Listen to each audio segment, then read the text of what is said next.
Hello my friends, welcome back to my channel. I am so excited to be kicking off this little vlog. I had in my head that I would do this like long, drawn out weekly reading vlog when I came back from vacation, but I'm gonna be honest with you, I'm not really feeling that. I want to do something short, something sweet, chock full of reading. And I think since the summer season is coming to a close, I want to read some books that are still in the spirit of summer while summer is still around. I feel like I have a lot of books still left on that list that I'm working through, like the 99 most exciting books of summer. I'm not entirely sure what the list is called, but Goodreads hooked me up with like 99 books to read this summer, and I have been, steadily working my way through them, and summer's coming to a close, so I feel like I need to do a little bit more expeditiously, shall we say, and work my way through some books, some that I have gotten 50% of the way into, some that I haven't read at all, and I have a ton of ARCs on my Kindle that are just languishing there. So we're going to be working through some of these books over the next 24 to 48 hours. I think it's going to be fine. My goal is to read at least 3, and I'm hoping for more like 6, maybe 7. Is that crazy? I don't know. I'm very, very much looking forward to it. And along the way, I will be taking you along with me and,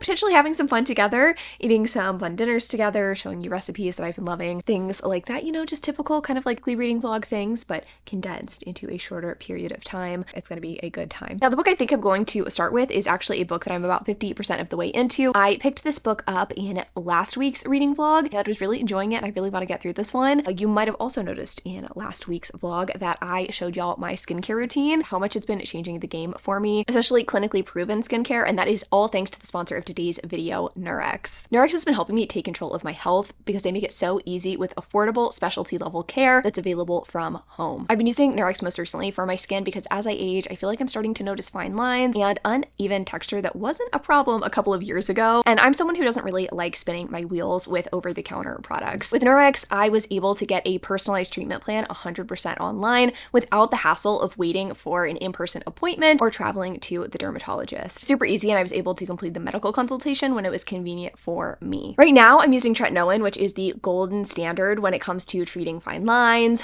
wrinkles, sunspots, and uneven skin tones. I'm absolutely loving this, and I also love that if my skin's needs change over time, Nurex's team of providers can guide me through my skincare journey and adjust my medication. So thanks to Nurex for sponsoring this portion of today's video. Taking control of your health starts here. Go to nurex.com/chandler.ainsley, get started, or click the link in my description down below. That's nurx.com/chandler.ainsley. Tretinoin cream, prescription only, treats palliation of fine lines. Tretinoin may cause side effects including skin peeling, flaking, and irritation. If you'd like to learn more, see full prescribing information at nurex.com. You're encouraged to report negative side effects to the FDA. So thanks again to Nurex for sponsoring this portion of today's video. Now let's go ahead and get vlogging with our first book, Battle of the Bookstores. Hello friends, we are swiveling on my swivel liner chair. I fucking love this thing. I got this as part of a sponsorship. I want to say like last month, maybe 2 months ago. Love this thing. It is so comfy. I'm literally ass to chair a lot of the time. I sit here a lot.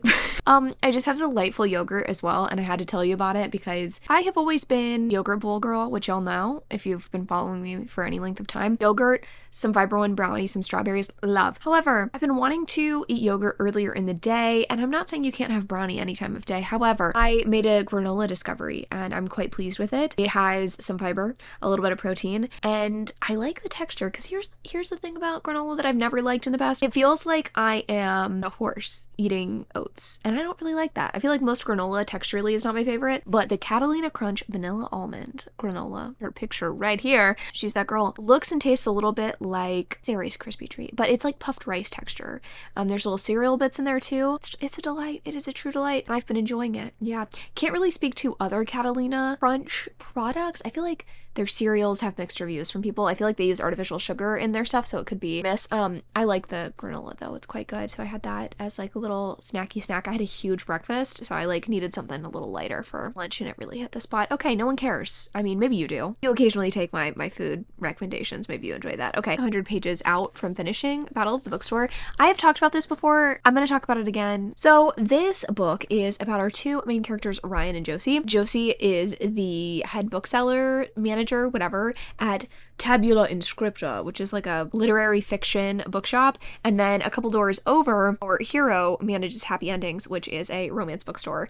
And I love that role reversal there. I think it makes it a little bit more fun, but their landlord is going to knock down walls that are between multiple different buildings. He wants to make kind of like a Barnes and Noble with a Starbucks in the middle kind of situation. There's a coffee shop between these two bookstores, contrary to the book cover, and he is going going to have these two compete to run the bookstore that's going to be combined, I guess. He's knocking all these walls down. There's going to be a coffee shop in the middle, two bookstores on either side, but like one person's managing doesn't seem to make a whole lot of sense. He wants it to be kind of like you could buy everything, not just literary fiction and romance. These two are competing currently via sales numbers, and whoever has the best sales over the next few months gets to be the manager of. These two got it off on the wrong foot, I would say. However, also know each other in a different context online. They're like a part of this, I'm gonna say librarians, booksellers sort of like forum. They are actually friends who chat, and they don't know the other person's identity in real life. Though I will say at this point in the book, Ryan has figured out who the heroine is, like who he's been chatting with, and he's trying to find a good way to reveal this information to her and like not keep it from her. Just hasn't had like the right time to be able to tell her. It's been fun, honestly. I just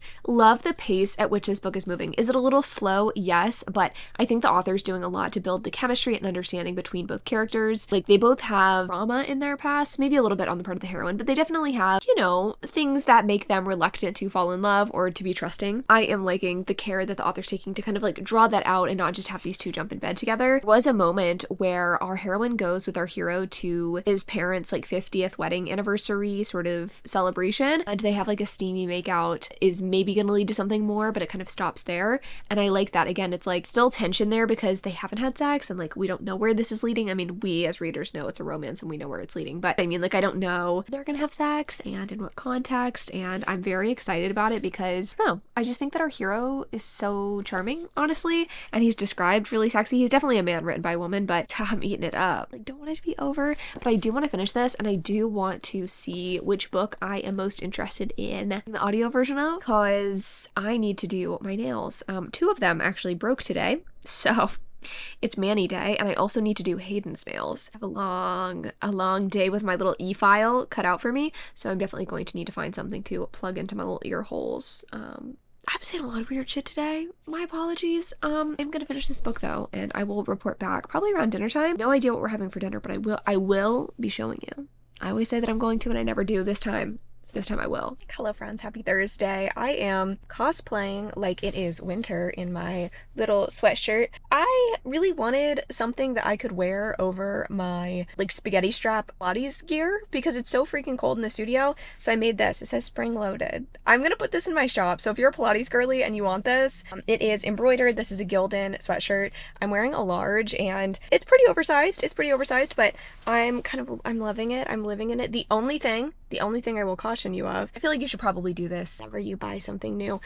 Make sure to wash it before you wear it. Otherwise, you might get some fuzz on your activewear. So that's kind of where I'm at today.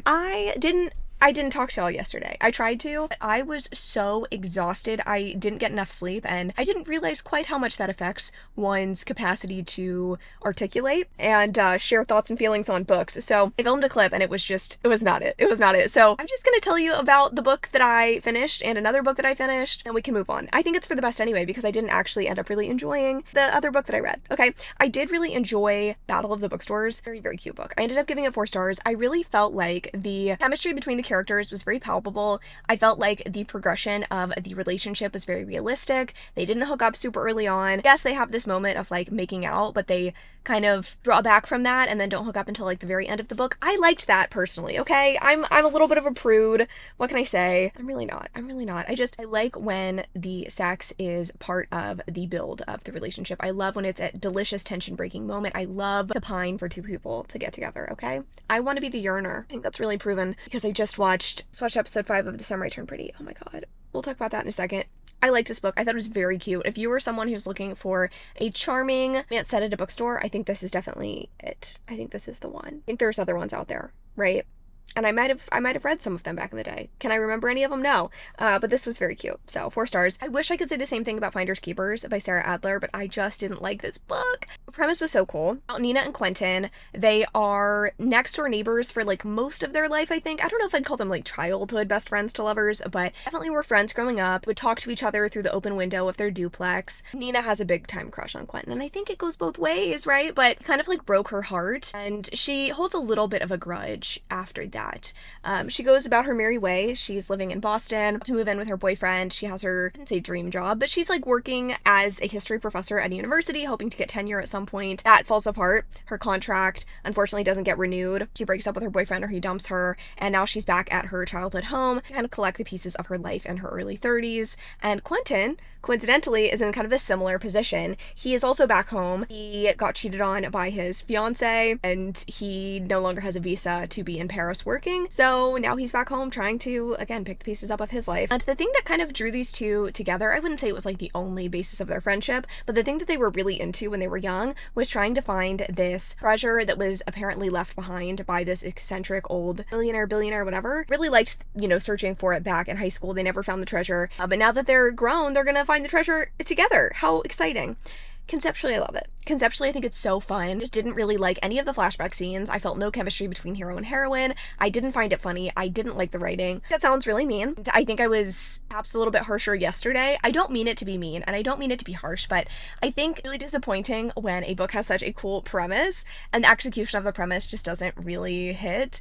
I think they're really quick to pick up books that have a really interesting premise, that seem to be doing something new in romance, but I want to speak for everybody who reads romance. I personally find that the romance itself is more important than the plot, right? It should be, at least. I love a good plot line, and I think it can really add to a story, but I think sometimes publishers pick things up because they're like, oh, this hasn't been done before. I'm thinking of, God, what is that book? Temple of Swoon by Joe Segura. That, again, have these like cool, quirky plot lines. It's a cool idea on paper. I find it's hard to pull off sometimes, these complicated plot lines, because I think the romance can take too much of a backseat. I wouldn't say that this one totally took a backseat, but I was just unable to be convinced of the chemistry or the past or the compatibility in the present day of these two, which really was a bummer because I was really excited about this one. I had the audiobook. I was able to listen to it while I did my nails. I was supposed to do Hayden's nails, but he came to an unfortunate discovery about his nails. He's got some weird things going on with his thumbnails. Removal of his gel manicure didn't go so hot, so I didn't get to do his, but I did let him pick my nail color. This is Fresh Linen by D&D, and I think I did a pretty decent job. I just got done with my Pilates. I don't know if I said that, but that's why I'm wearing my sweatshirt. I have been going on morning walks again. I don't know if I've already said that in this vlog, but I was in shorts and a sports bra. I was considering changing for Pilates, wearing a tank top, whatever, and I was like, you know what? To be body confident today, I'm just gonna go in the sports bra and the shorts, but I am gonna wear this over top to like feel a little bit more confident, and also it's freaking cold. I think it was a good call though, because that was a really fucking hard class. So yeah, I am in the car still, and I'm still out and about because I need to go and renew my library card. I unfortunately don't have access to a robust library system, so I have to pay for a couple of different ones to be able to like get access via Libby. It's very interesting to me. I was watching a video recently about book talk overconsumption. It was by a creator I really like. I'll try to link her in the description if I can remember. I watch her other overconsumption videos to kind of like curb my own spending, but she was discussing book talk overconsumption. I don't know if I agree that like totally exists or if it doesn't exist, but what I found interesting was a lot of the comments were saying, it's crazy to me that these people don't use the library, and I'm like, I mean, granted, I'm not on Book Talk. Definitely people on Book Talk use the library, right? Like, I use the library profusely. What is crazy, though, is that for the first time probably ever, my Libby has no books checked out. I genuinely think I've never been in look at that. I have 6 books on hold. I'm just waiting. But I heavily rely on my library to keep this channel running. I'm so grateful to my library. I've definitely been buying more books this year, I feel like, than I have in prior years, just because of the kind of content I'm doing, but I love my library. It's such an amazing resource, and I support our libraries. I do not mind paying for a library card. I mean, I think the most expensive one I pay for is like $20 a year, so yeah. Anyway, go renew that, and then I need to pick something up for lunch. One of my goals this month is to like eat less fast food and like pick up food less often, and I've been doing a pretty good job of that, especially for dinner. We really have not been eating out for dinner, but haven't had any of the meals that we have planned that, I don't say necessitate leftovers, but like that have leftovers involved. We did a couple of days ago. Don't have leftovers to eat today, and I'm like, shit, I don't have any lunch food, so I need to pick something up while I'm out. So that's kind of the game plan. I didn't show y'all dinner a couple of nights ago either. I told you I would, but in my defense, the dinner was not aesthetic. It was not aesthetically pleasing. This is what we had. It's this chicken taco rice skillet from Emily Bites. This is probably my favorite food blog out there. It's simple comfort food made in a way that's like a little bit healthy or lightened up. Never have to like feel shitty after eating, as in like, I don't know, sometimes if you eat, you know, fast food style things, your stomach just kind of hurts. You're eating too much like greasy food. I love her chicken Caesar sandwiches. Those are amazing. We're probably gonna have those this week. She's my queen. Anyway, we had this. Ours didn't turn out as pretty as hers. Granted, I don't think it's a pretty dish in general, but ours was particularly ugly and kind of soupy looking, so I didn't take any pictures or videos, but this is what we had. So I did promise you I would show you our dinner. I'm showing you our dinner. I don't know what we're gonna have tonight, but I am looking forward to having dinner at home. I'm also looking forward to seeing the sunset. I have been dying to see the sunset. The water levels of Lake Travis are up, which is super exciting. I live pretty close to Lake Travis. I haven't gotten to see it since like the water's up and the lake is basically full, and I would love to see that, and I would love to see a beautiful sunset. I'm trying to slow down a little bit and appreciate life, though sometimes loud trucks make that challenging. Trying to slow down, be a little bit more present, and just enjoy the little things. Case in point, the summer I turned pretty. I had to touch on it. I don't want to spoil it. I'm not going to spoil it for anybody, but episode 5, season 3, it's exactly what I needed. I think it's like, it revived me yesterday. I was like reading a book I didn't really enjoy. I was really tired. I was feeling just sluggish. I was dragging ass a little bit, if you will. Watching that episode, I think genuinely revived me. I needed that. So hyped for the rest of the season. I can't believe we have, I think, like 6 more episodes left. I'm like, how? But also, thank God. I've really just been not only loving this season of The Summer I Turned Pretty, especially this past episode, but I feel like I'm really loving just having something to look forward to. I know that sounds so silly. I have such a great life and so much to be grateful for, and I am, but I feel like for so long, I really did not spend time actively doing things that I enjoy. Like, sure, I spent a lot of time bed rotting or on TikTok or like just mindlessly scrolling, but I think making the conscious choice and conscious decision to take time for yourself and to just do things that you genuinely really enjoy, not just like being passive and doing something to distract yourself, so underrated. And I don't know why I feel like that is such a revelation, but it has been for me this year. I feel like this is the year that I have really not taken a step back from work. I actually feel like I've been very productive work-wise this year, but I've really been trying to focus on like, you know, what can make me happy, one little thing every single day. And I've seen a lot of people on TikTok do this recently too. I don't know what they're calling it, but it's always really sweet. There's a couple of different creators who have this idea of like, I'm gonna do something really fun and intentional every day, so my life isn't just one big blur. I like that. I support that. And sure, maybe it could be something more exciting than TV, but sometimes it just doesn't have to be. Sometimes it can be TV. So I felt like I needed to rant, but I think if you are someone who thrives on productivity and you pride yourself on your productivity, feel hard to take moments for yourself, like true moments for yourself, rather than, again, just like that, like random procrastination between tasks. So I would encourage you to do it because it does feel good and it actually does rejuvenate you and make you more productive in your everyday. So speaking of productive in my everyday, I need to go renew that library card and then grab some food. Honestly, I'd rather grab food first, but it's only 10:45. I need to wait until lunchtime to grab something. So let's go renew that card, and then we can go home and pick something up. I think I do have a book checked out that I'm excited about, and I did start listening to it. I'm not far enough in to give you thoughts, but I picked up If I Told You, I'd Have to Kiss You by Maid. I've read something by this author-writing duo before. I'm pretty sure it's an author-writing duo. Sapphic romance. Didn't love it. It was a little weird for me. This one's really fun. It's about 2 basically like CIA operatives who are dating and have recently broken up. They didn't know the other person was in the CIA. I think that they are figuring it out pretty quickly, pretty early on in the book. I'm very curious to see where this goes. Like, already it's like very interesting and fun and just different. Just definitely what I needed. I think we'll see if the romance ends up delivering, but I'm already liking this more than Finders Keepers, which is good. So we're gonna read this and then at least one more book today. But we'll see. I also have like a business meeting at 3, so. Hello, my friends. I am back home, still in my sweatshirt. Actually about to take this off, not to get too sexy with it. I need to do some cleaning of my home, and I just feel like this is gonna get in the way of that. I am already a little bit toasty in here, which is actually kind of a surprise. I feel like I'm always freezing indoors. Anyway, I just got off my call and it was very productive. I feel like I don't normally have calls with people. They tend to be like very, very, very short calls, which is not bad. I don't love a Zoom call, but this was a really productive like business meeting with my management team and just like kind of mapping out the rest of the year. Very excited for the rest of the year and making content for all of you. It was just like nice getting some of the details ironed out. They were really curious actually. I was planning on posting a ton near the end of the year. I typically do just because, I don't know, I feel like December is like my favorite time and I really like to pump out a ton of content. And apparently it's a common thing. I mean, I kind of knew it was a common thing thing, but they were reiterating that it was common. And I said, you know what? I'm actually not going to be doing that this year. Not to spoil anything for you, but there will be, say no Chanmas. That sounds very dramatic. You're going to see like, you know, fun vlogs and stuff from me, but I'm not going to be posting every day in December. That's something I'm going to stand 10 toes down on this year. That was good. I have also gotten 50% of the way into If I Told You I'd Have to Kiss You by Maid Marvel. Kind of similar situation with this one and Finders Keepers. It's not that the plot of this book is bad, not that it's taking away from the romance. It's like, it's confusing. The plot line of this book is confusing. Essentially, we have two CIA operatives. One does a lot of like hacking and computer stuff and behind the scenes stuff. She's short, she's redheaded, her name is Casey. And then we have our other heroine whose name is, I was about to say Tangly. I don't know why, that's not her name. It's something conventional. It starts with a T. She is this tall, sexy, I think probably brunette woman, because the cover of the book, there's a brunette woman. She is someone who like goes in person, Yardley. She's a spy. She like goes in person and, you know, does all the sleuthing and stuff. Blends into her surroundings. Like I told you, these two are both in the CIA. They both find out that the other is in the CIA. And now they are working together to bring down or try to uncover this piece of technology before it gets into the wrong hands. But I think in trying to make this book feel more authentic, I think that the authors are making it more confusing.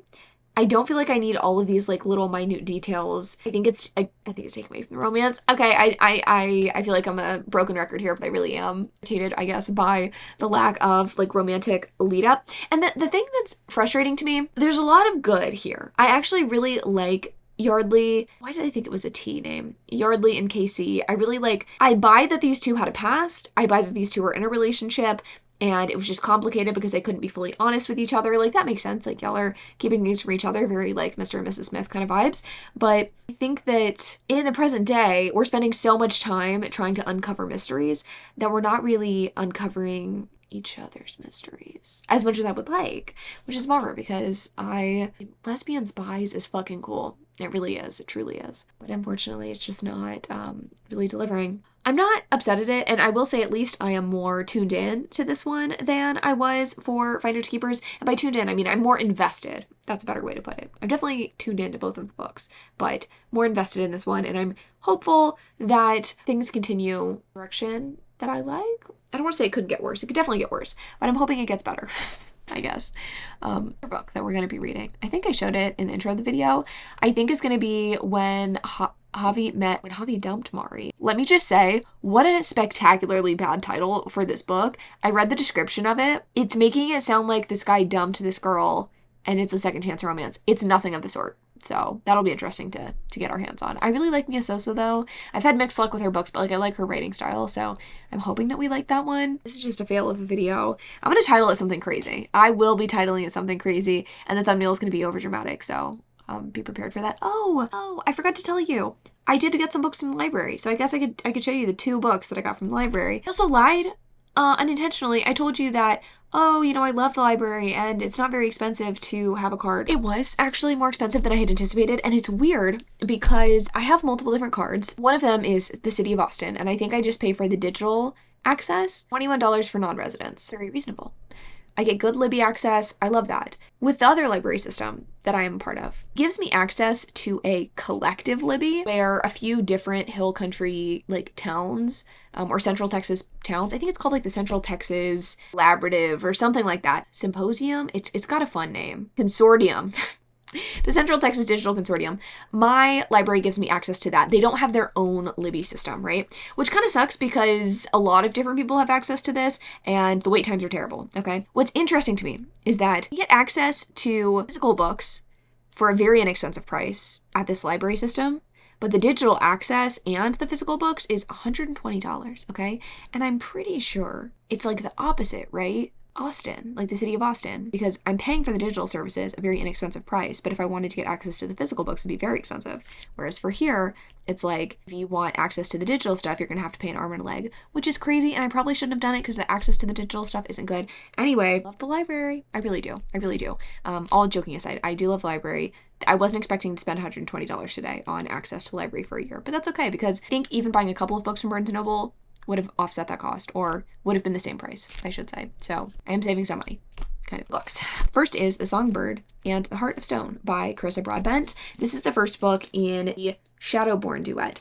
I really liked the first duet. It's like there's multiple duets in this overarching series. I liked the first book of the first duet. I need to finish that duet. Really was excited to pick up this one. I love the heroine of this book. It was really interesting perusing the shelves and seeing what I was drawn to and what I was actually in the mood for. I feel like when I'm at the library, I just let my mind run wild and I don't think of plans for videos, or at least I try not to. I think that was my initial thought, but I was like, you know what? No. What am I feeling? I was feeling fantasy. I was feeling romantasy. I was feeling cozy mysteries. And I couldn't find any cozy mysteries that were like first books in series. I guess they're all checked out. So maybe I'll have to peruse Libby for those. But no, something came over me. I guess it's just the fall feeling. Not sure, but hoping to get to this at some point. And yes, I could probably get this on like KU or buy a copy, but there's just something about holding a library book that I really like. I love the crinkly, cover. Kind of same here with Loath to Love You. Have I read this before? Yes. Yes, I have. It's the 3 Steminist novellas or whatever, but I don't remember these very well, and I kind of wanted to revisit them.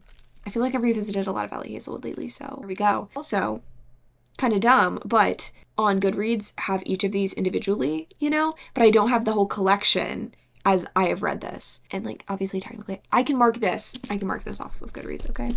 Anyway, that's what I got. Had a fun time. I spent way too long at the library and I almost got more books, but I was like, realistically, I don't even know if I'm going to get to these, but I didn't want to leave empty-handed, so that was my adventure. I'm going to finish this book and I will meet y'all at the lake.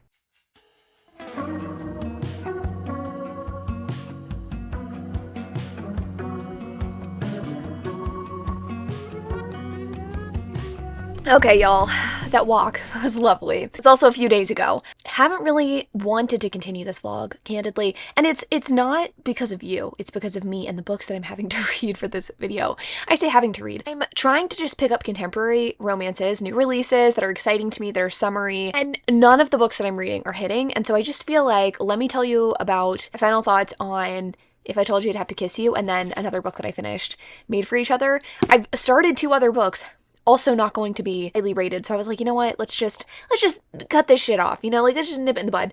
So that's what we're doing. And I'm so sorry about that, but it just is what it is, Sometimes life lets you down. Life update. I signed up for a race. I don't run, but I signed up for a race today. So that's sort of how today's going. A little chaotic. But what is life if not ongoing challenge? Okay. First up, If I Told You I'd Have to Kiss You by Maid Marvel. Okay. Better than the other book that I read by this author rating duo. However, I didn't love this. I had very similar issues with this one that I did to whatever other book that I read for this video that I can't remember. Oh, Finders Keepers. The problem was that I think the plot of this book took over, and I feel like the romantic relationship development took a little bit of a back seat, and it was frustrating because on paper, I don't mean that in a literal sense, on paper, I felt like, okay, we're getting a lot of, okay, these people like each other and they had a past together, but as the story progresses, I didn't feel any like development of that or getting to really know each other in this new context in a way that I found satisfying. It really sucks. Like, I wanted to root for these two. I felt the chemistry at the beginning of the story. And I think also a really big problem for me with this one was once we got to the 70% mark, these two kind of agreed to spend their lives together and like be together. Book kept going. And it was mostly the crime and like, spy part of this book. And that was not something that I really cared about. Like, I wanted to, because the plot was, spies, like that sounds interesting, but there was like too much detail. It just probably give it like 2 or 3 stars. Just like not really my cup of tea. And then tragically, I talked about this book in a vlog. Like, I'd gotten 50-ish% of the way into it. And I decided, you know what, I'm just going to finish it off. I thought this was going to be like a 5-star read. This was so promising at the beginning. Got a woman who is a maid. She ends up trying to crash at this guy's apartment that she's cleaning because he's out of town for the next week. But parents come home and find her there, and they assume that she is the man who owns the apartment's girlfriend. And so she has to like fake date this guy. Fake dating situations at the beginning of this book had me genuinely laughing out loud. I felt the chemistry between hero and heroine so strongly. But around the 70% mark of this book, I was like, why am I still reading this? Like, the will they won't they went on a little bit too long. Like, the plotline of the story was getting less interesting. There weren't as many funny moments. It was just kind of like petering off in a way that I was really like saddened by, because again, I loved the beginning of this book. The worst part, arguably, is that me, bitcher of, smutty books, had to sit through 2 sex scenes that weren't actually sex scenes. It was like, blink and you'll miss it. Genuinely, I did miss it the first time. I had to like go back and reread that page. I was like, they did have sex. Okay. You're giving me all this lead up and then they're not even going to like fuck on page. I was surprised. I thought Lynn Painter did explicit sex scenes. I mean, it is true that they have sex, but it's more like we fumbled around and our passion guided us and it was an amazing meeting of bodies. And then next chapter. What? Huh? No, it's not what I signed up for. I want to see these 2 fuck. Yeah, that was like pretty disappointing. And I don't think that books have to be explicit to be fun, to be fair. I just think that this one sort of promised that almost. And then it didn't deliver, but it did deliver in a really unsatisfying way. Oh, this was like 3 stars. I'm like kind of irritated. Not a bad book, but too much promise and the conflict was annoying. Okay, I think that's enough bitching from me. I don't like to be that person, you know? I would much rather pick up like 5-star reads in a row. That was just not to be in this here vlog. And it's like, why drag it out any longer when I simply don't need to? We can start on something new and fresh. In fact, I am starting a vlog today reading 3 stomp clap romances. And you're like, what the fuck does that mean? That's a great question. What stomp clap music is, you know, Mumford and Sons, Edge of Dragons, like that kind of vibe. I feel like romance has been heading in that direction. X's and O's, we've got Bourbon and Lies, we've got, I can't remember what the 3rd book that I'm reading for that video is, but this sort of like, it's a little cowboy, a little bit small town, a little bit like lumber sexual. I feel like it's having a resurgence, and so I'm going to read some KU books in that vein, and I think it's going to be more fun. So maybe stay tuned for that. And then I think you're actually seeing something else on Sunday. Yeah, you are. It's a video where I give you 3 book recommendations for 10 of the most popular romance tropes. So hey, there's good stuff coming, even if this wasn't really it. Thanks for watching though. Thanks for sticking with me. I love y'all so much, and I'll see you in the next one.